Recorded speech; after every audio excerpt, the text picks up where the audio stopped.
জমাইতে দিয়েছে ওই মাদ্রাসার দুশ্মন। আওয়ামী লীগ উত্তর, আওয়ামী লীগের জন্য মাদ্রাসার দুশ্মন। জমাইতে দিয়েছে ওই মাদ্রাসার দুশ্মন।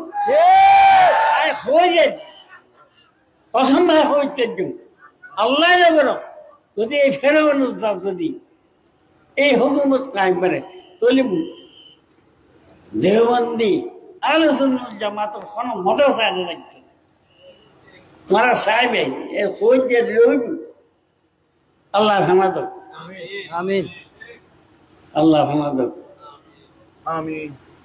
এই আর বাইরে জনাই বহুদূর রোজগার মধ্যে 1 নম্বর আছে এই জলসাইয়ের মধ্যে এটাই বয়ান দিল আর কোথায় শেষ করে দিল আল্লাহ